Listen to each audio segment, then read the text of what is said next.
Dave, this week's guest is an author and now a movie producer. She's so much more than an author. His book, co-written with his brother Jeffrey, Mob Adjacent, was a finalist for Chicago Writers Association Book of the Year a few years ago. It became an audio book a few months ago, and now they're busy making it into a film. Boy, we're excited. Today we talked to Mike Gentile Jr.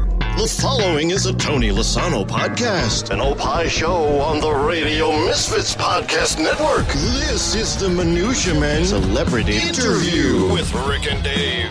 Mike, welcome to the show. How are you? Good morning, guys. I'm just fine, thank you. So, your book is the story of growing up adjacent to the Chicago mob, and it's a really interesting read because it's from the perspective of a kid growing up, having it around you. To really understand the story, I think, though, you have to know who your father was and just how adjacent he was to the mob. Can you tell us a little bit about Mike Sr.? Yeah, I'm going to go right back from the very beginning. My dad was born on October 29th, 1929. All of us historians know that was the day that the stock market actually crashed. Wow. Although the stock market crashed, there was never a depression in the Gentile household because my grandpa sold produce off of a horse and wagon in the alleys of the neighborhood. So even though there was a depression, people still had to eat. Mm-hmm. Right. So we wound up in pretty good shape in the neighborhood that my dad grew up in, Grand Avenue in Ogden, was Jeffrey used to like to say, the home or the beginning of the post-Capone mobsters. Mm-hmm. Right.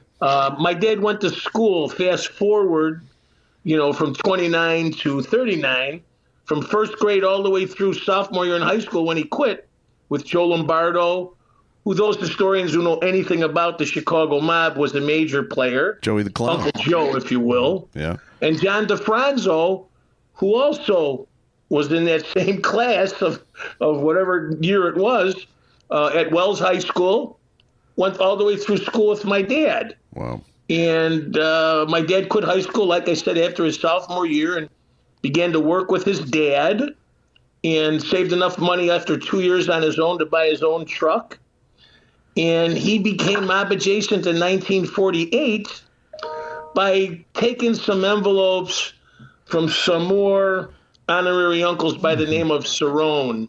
Wow. There was two of them, two brothers, Frank, who was Skip, and Jimmy, who was Tar Baby. What is it with you fuckers and nicknames? What is the deal with the nicknames? Huh? Well, you got to know. I mean, that's what they were all about. They used to say, go over by Skip and go see Tar. They would shorten his name up to Tar.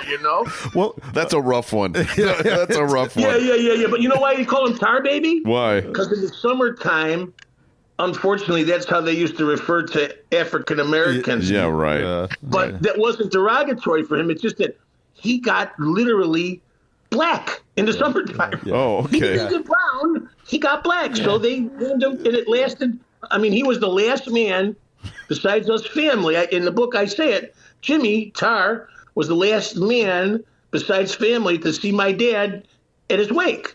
That's how long their friendship lasted. My dad died in 95, so from, say, 1948 through 1995, Jimmy and Skip died earlier, but they were in my life from the time I was old enough to be able to read the newspaper, and that's basically how I found out who they were. Yeah. What would Rick and my mob nicknames be? We'd be shit in the pants, wouldn't we? That would be Rick shit in the pants. You'd be the guys who were going to make their son famous. That's what you guys would be. Yeah, exactly.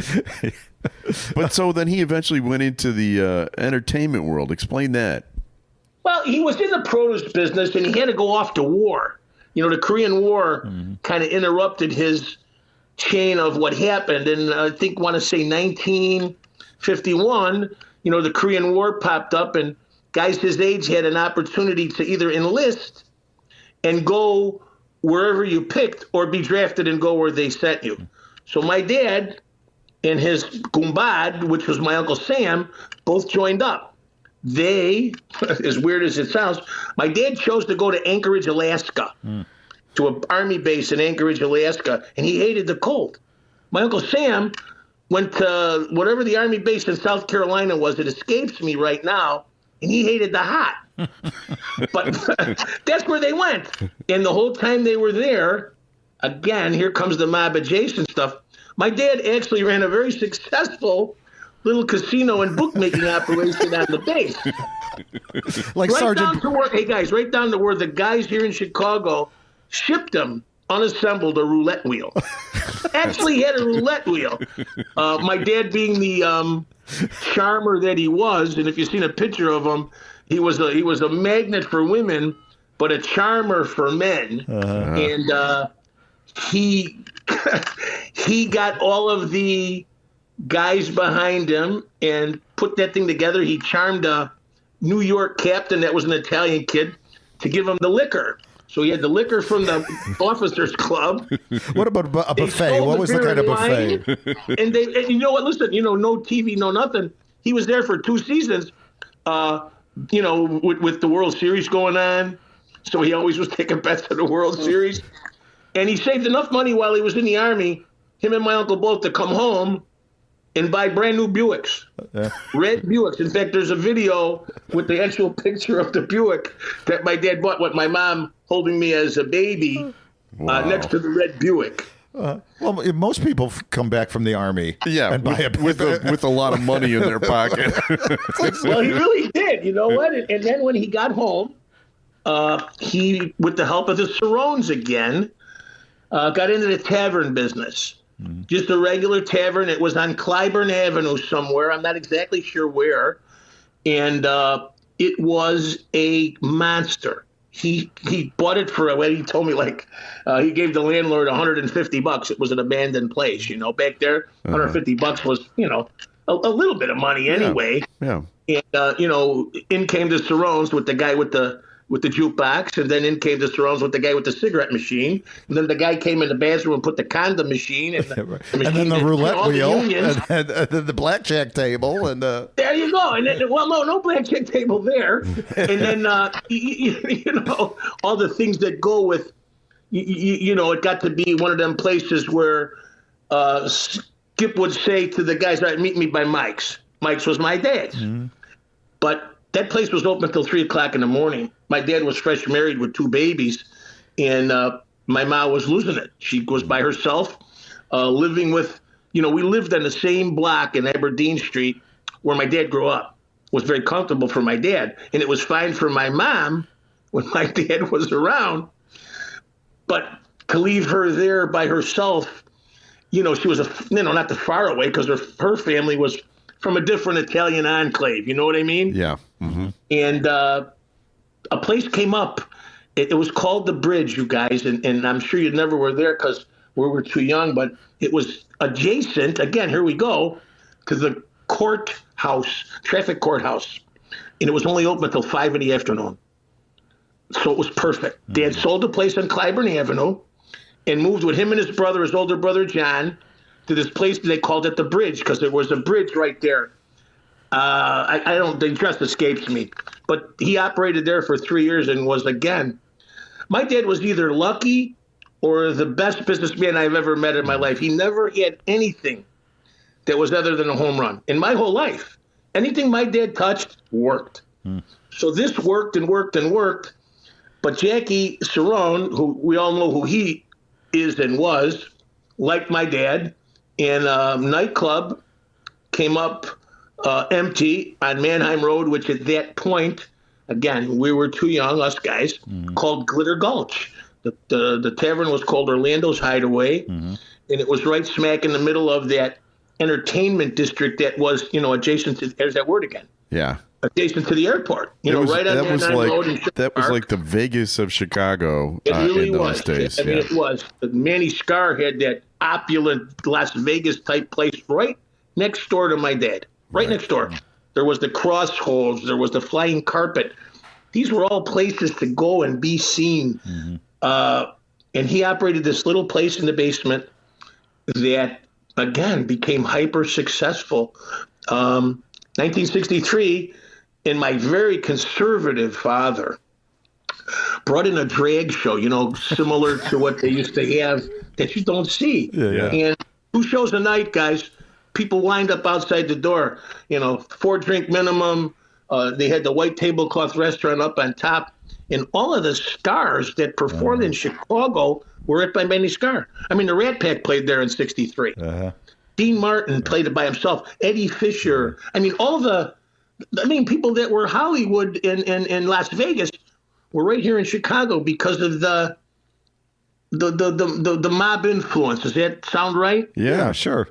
They all came there and performed at a lesser rate. And that place there, that was another one. Tell Skip and Tar we're in the basement. Not tell Jimmy and Frank that we're at Orlando's Hideaway. Yeah. We're back to those nicknames, And my dad flourished there, and us historians, you included, everyone knows who Richard Kane was. Yeah. He was a, how do I say? Less than honest policeman. How's Yes, that? that's a nice way of saying it. Of dubious distinction. So that being said, the FBI was watching that place from the day my dad took it. They referred to him in 100 documents that Jeffrey took as an affiliate. Never by name, never an associate, but associated for sure. Adjacent. Okay? They should have used the word adjacent. There you go. We're back to that name. But there was a labor leader, a great guy. His name was Gus Zappos. And he was the target of all this FBI, eyeballs. He was responsible for that. And he was a older, mid-50s guy who liked young women. And, those mob guys can supply you with that kind of stuff if that's your inkling, if you will. And Richard Kane came in there and, questioned my dad. And my dad lived. I'm not sure my dad would like what I'm doing here. Yeah. You know what I mean? With that Omerta thing that he grew up with? Right. Yeah. Well, naturally, he gave them nothing. Well, this guy came because he thought that by getting to my dad, he could get to the Cerrones or he could get to Marshall Caifano, who was also involved. It didn't work. So he had a giant size, I like to say hard-on, which is a bad word, but let's call it chip. You just said the word tar baby a few minutes ago, so I don't think hard-on is that big of a deal. All right, well, then he had a big hard-on for my pop. And I guess, and according to Jeffrey now, because he's the guy behind all these facts that if anybody wants to call us on him, he pops up the paperwork. Yeah. It was illegal for a man in Illinois to wear a dress in public. Yeah. So that was deemed a lewd, and here's the word I never heard of before, lascivious. Finally got him closed. Yeah. Finally got him closed up on Man I Road after 5 years. And then my dad went on to fix, 3 or 4 different places. There was another famous place in Melrose Park, you guys know, Casa Madrid. Yeah. Rocky DeGrazio, who was a bodyguard for Al Capone, ran it. And he was an old man. He lived upstairs from the place with his wife. And they were robbing the heck out of him. So Jackie put my dad in over there to straighten it out. And he did. He found out who was robbing them. And whatever they did. Straighten it out. They just had a discussion. They had a heart-to-heart. They talked to him about, taking something that didn't belong. Right, to them. exactly. They went on their merry way. Right, of course. Yeah. And then another series of places. Again, you guys are a little younger than me, but in the late 60s, they started opening up them peanut on the floor joints. Like they come back in Melrose. Yeah. But they opened one up in Franklin Park called the Leather Bottle. It was a mob-owned joint. They put my dad over there. Then they moved him in Lombard. They had another place called the Yorkshire Pub. This was all in the late 60s, early 70s. And again, my mom was, freaking out because after the Orlando's Hideaway thing, one sunny Tuesday afternoon, call it, 3 guys with shiny shoes and suits knocked on my front door in Bellwood. Wanted to ask a lot of questions about my dad. Well, my mom, being the great mob adjacent wife that she really was, said he wasn't there. He's not home. He's working. Meantime, he's in the basement watching television with us. Okay, well, Mr. Ed. after they introduced themselves as FBI, my mother absolutely lost her caca. She went downstairs and chased me and Jeff out of the basement. Yeah. All right, you guys got to go upstairs. Well, what did we do? We went to the top of the stairs. And we go, Just get upstairs.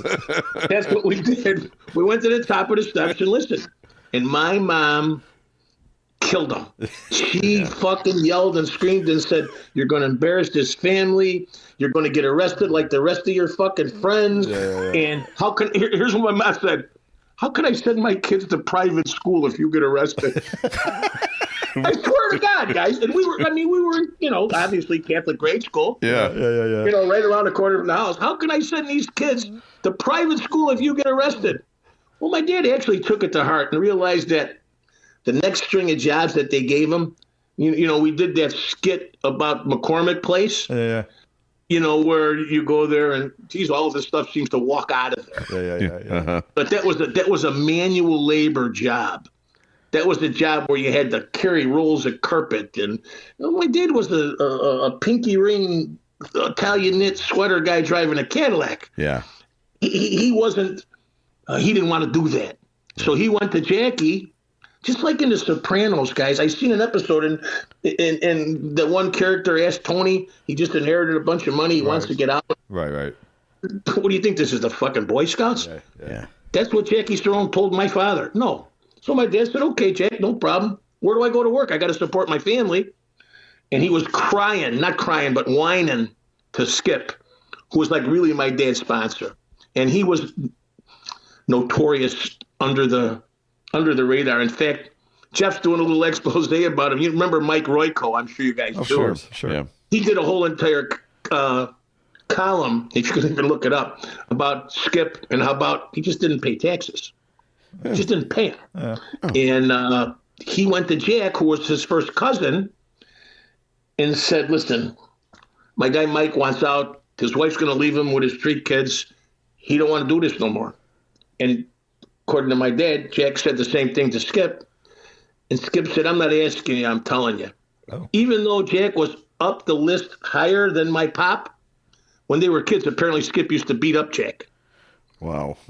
Physically. You know what I mean? It was like, it wasn't a place in the outfit. It was 2 cousins. Right. Who the older cousin used to beat up the younger cousin. And Jack finally said, "Well, fuck him. Let him go do whatever he wants." So we got back in the produce business, 1960. Well, I was 13, 12, 67. And then my dad pretty much stayed in the produce business.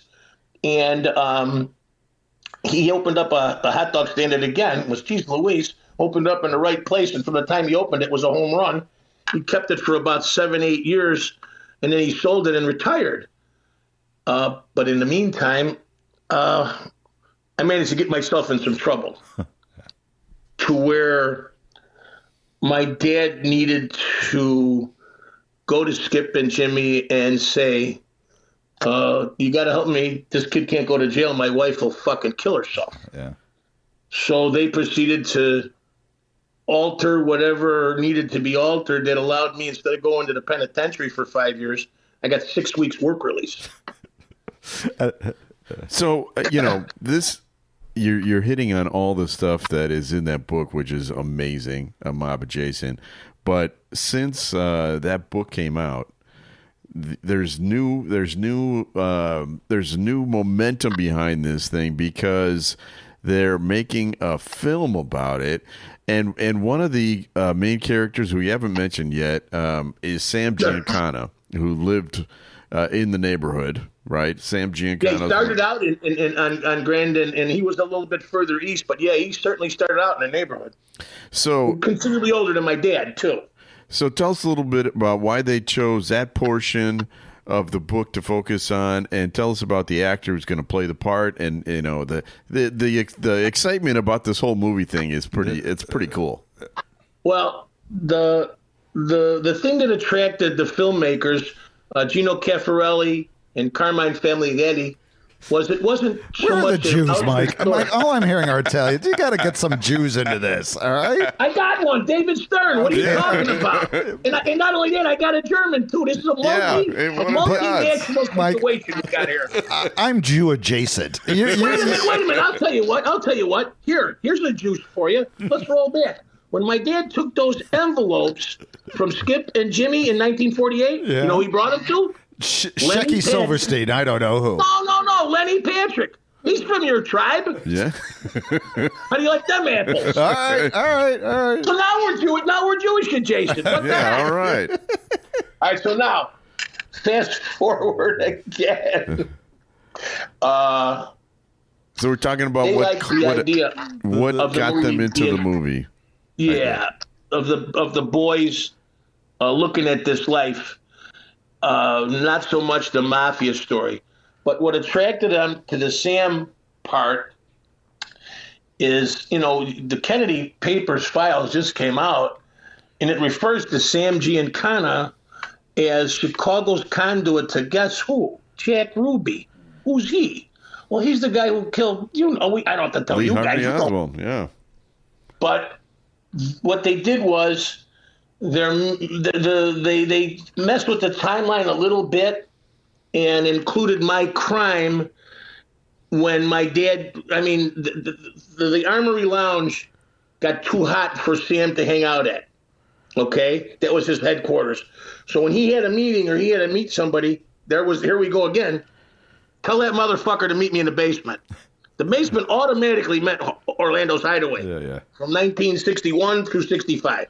There was no other basement. That was it. So the idea was to bring out Chicago's reach as far as the Kennedy thing went. Yeah. Everybody knows that. Yeah. It's the Kennedy thing. It's, the thing. That's what it is, guys. Yeah, I know. Everybody knows that if you read anything, that without Mayor Daley and John DiArco and Fred Rhodey and all the guys who were the political machine in the 60s. Yeah, Kennedy would not have won. Every Italian person in Mount Carmel Cemetery voted for Kennedy. We laugh about that, but that's true. Yeah. If Kennedy doesn't win Illinois, Nixon's the president in 1960. Yeah, right. So their father, Joseph Kennedy, the magnate what was he? A bootlegger, right? Basically. Yeah. Thank you for Cutty Sark. Without the Kennedys, there'd be no Cutty Sark. Yeah.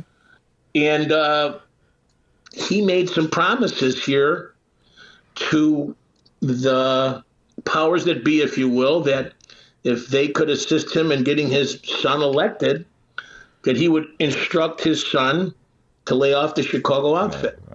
Well, he had a stroke. And then Jack apparently was unaware of the deal his dad made.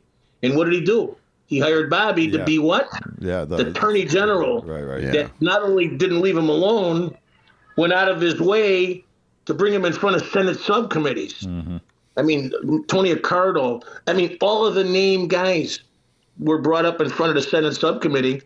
And I think, Ricky, when we spoke the last time when we had lunch, there's still a famous film, Bring It Up, where Kennedy's questioning Sam Giancana, and there he is with his hat and his fucking glasses on, and he's conferring with his lawyer. His lawyer must have said something that tickled his fancy.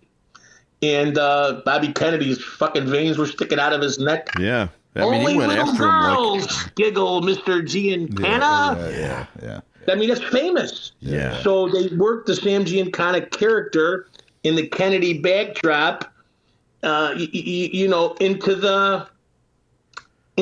the idea of the film. So it has some politicalness. That's not a good word. Yeah. That's all right. Anyway, some We've said a lot of bad political words overtones. There you go. That's better.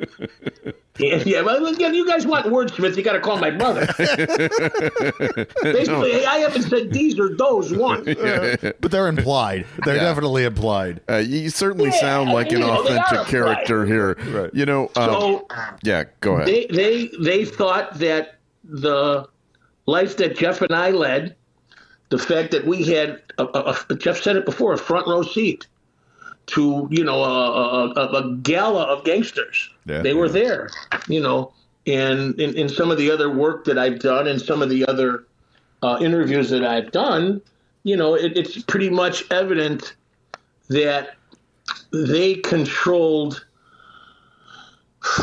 like everything that was here in Chicago in the 60s. You want to go to McCormick Place to get a job. You ain't going to get a job at McCormick Place without those guys. Yeah.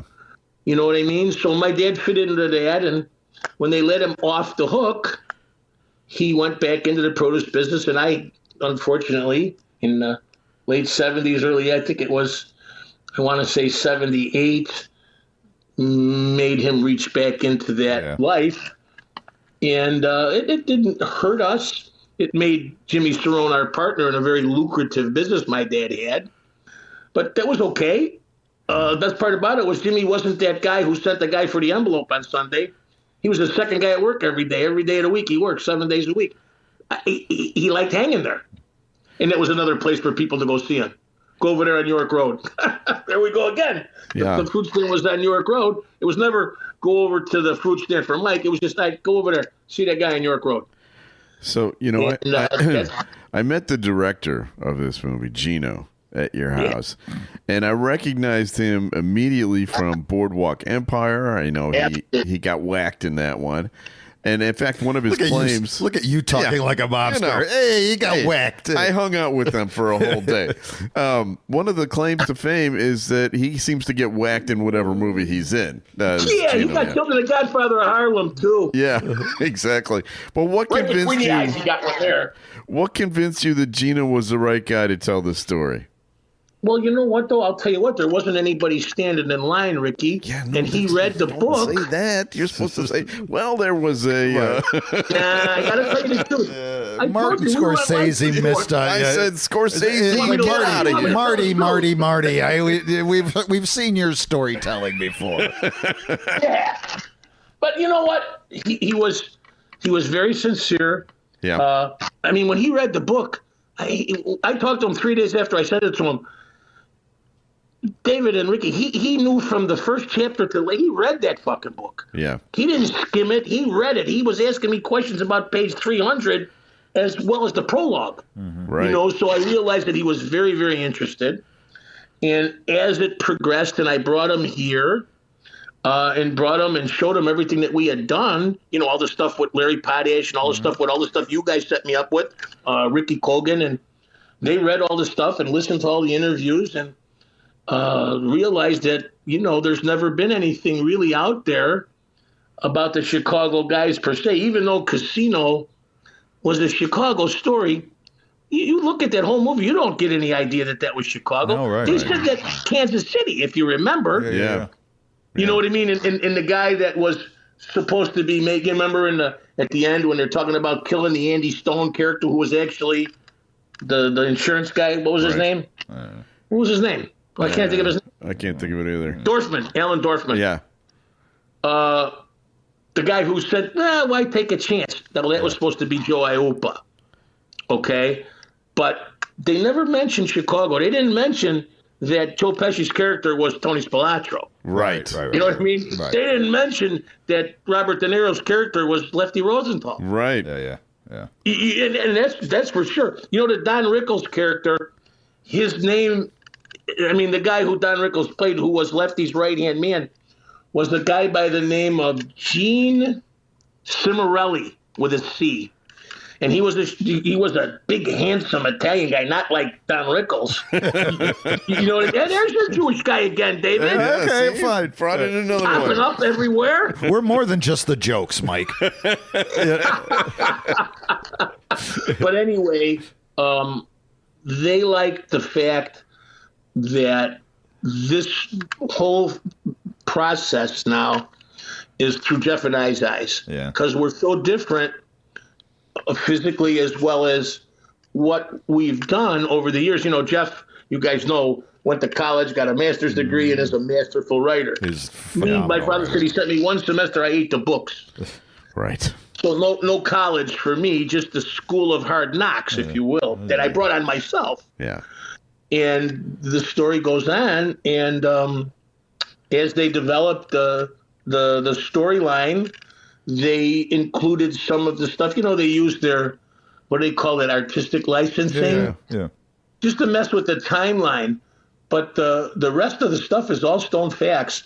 I mean, my brother was very careful not to say anything out of school, because at least if we're going to say it, you don't want to be like some of them other guys and go off half-cocked and make up stuff that people can call you on and say, you know what, you don't know what the fuck you're talking about. Yeah. There's nothing like that in a book.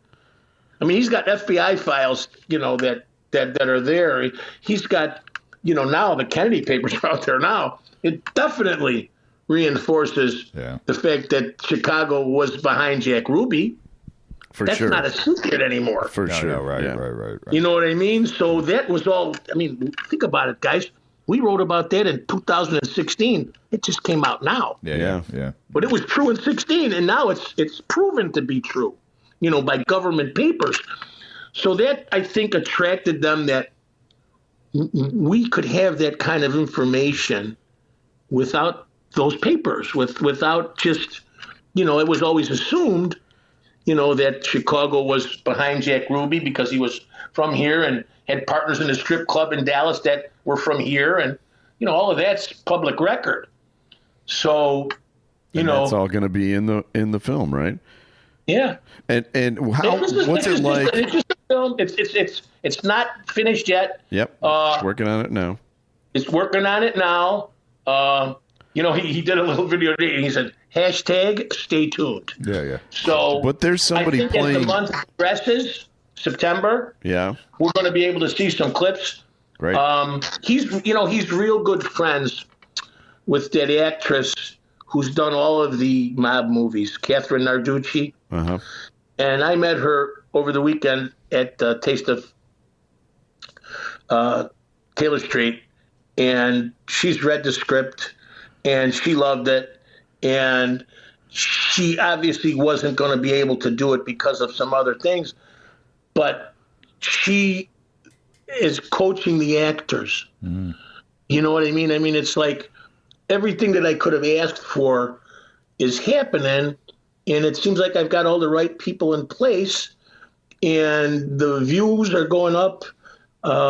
Book sales are a little flat this last couple of weeks, but overall, it's been wonderful. I'm grateful every day when I get up and I look at my office and it says Mob Adjacent here and Mob Adjacent there, and now I got a director's chair. You know those straps that go on the back? It says Mob Adjacent. Okay. I'm having it framed to put up on my wall, and I'm living the dream right now. Who's playing you? Who's playing you in the movie? Some kid that they found, a child actor, and he's a 17-year-old kid. He doesn't look like me much, but he's a big, burly kid, and they say he's doing a fine job. I mean, I don't know. We'll all see together, I can tell you that. It's going to be weird. But the guy who's playing my dad, he was on The Sopranos. You'd recognize him when you see him. The woman who's playing my mom is another actress that you'd recognize from this genre of movie. More of a character actor as opposed to Kathleen, who's a star. Yeah. And the guy who plays Sam Giancana played Sam Giancana in The Irishman. So cool. Yeah. So, I mean, we've got a group of professionals who have had some real success making films. And we've got some people that America will recognize playing the parts. And like I say, we'll all know better. And, by the 15th, 18th of September, I believe we'll have more to share and something to actually see. But right now, we just like to say it's in development. Gino and Carmine are working on it now. Carmine. Yeah. Carmine Famiglietti. I met him. He's a pretty sharp guy, actually. Pretty sharp. Sure. Yeah. You're all sharp guys. Well, Mike, thank you for this. This has been fun. And, we're obviously going to stay in touch and keep everyone abreast of everything that is going on. Right now, Mob Adjacent is... you've teamed up with Hardcore Italian. That's a place where they can get it. The audiobook is also out there. And we'll put the links out there so everyone can find it. And Awesome. in the meantime, man, just keep up the good work. Yeah, we really appreciate all the effort you We're put proud in. of you. Yeah, we're proud of you. Oh, listen, and I'm so grateful to have you guys behind me. I can't even tell you. Yeah, we're really it's wonderful, and but get some Jewish lawyers. I'm just telling you. I'm just telling you that. Listen, guys, God bless you guys, and I'll be in touch. As soon as I got a little bit more to share. Yeah. And we'll take it from here, and hopefully we're going to go to the next level with this thing. Yeah. Thank you, Mike. Again, we appreciate everything. Thanks, buddy. Appreciate it thank very you, guys, much. and God bless you. I'll talk to you soon. All All right, right. buddy. Yeah, take it easy. Bye-bye. Thanks, boys. Bye. There's Mike. The next Mike time Gentile Jr. The next time we have him on, Yeah. we got to talk. Well, we'll have him on again when the movie Of comes. course we will. All Yeah. the celebrities that he's Frank Sinatra. I know. And, He's got stories. Jackie Gleason and Art Carney. There's a and story Liza in the Minnelli. book about being in the pool area of the hotel and running into Frank Sinatra, right? Yeah, and Jackie Gleason, and it's, hold on there, kids. Sorry, Mr. Sinatra. It's a great little thing. So we'll check it out. Little, I mean, yes, right. Right now, you the can Kennedy also, thing. Yeah, the Kennedy thing. I know. It's a little code words that they talk in. So anyway, Mike Gentile is the co-author of Mob Adjacent. You can find it at Eckhart's Press too. Right. But they're selling it also at Hardcore Italian. There's a new edition out right now. There's an audio book. We're trying to figure out a way that we're going to sell the audio book on our site. We should have some announcement on that soon. But in the meantime, check it out. And we have people to thank about this show. Sam Giancana. Big thanks to Sam. Appreciate it. And by the way, if we said anything to offend any mobsters, right. Let us just apologize. You're right, advance. exactly. Yeah. We're not the right kind of person for that. We would be the worst mobsters. Oh God! In fact, I love what? Your nickname idea. Shit his pants. No, shit in the pants. Yeah. You're Rick shit in the pants. Yeah. But there was, while we were, I'm not going to tell the story of what happened, but while we were doing some of the distribution for the book, I did something that I wasn't supposed to do. I remember. I mean, it wasn't illegal or anything, but then yeah. Mike, you make the worst mobster. I'm like, yeah. That's so true.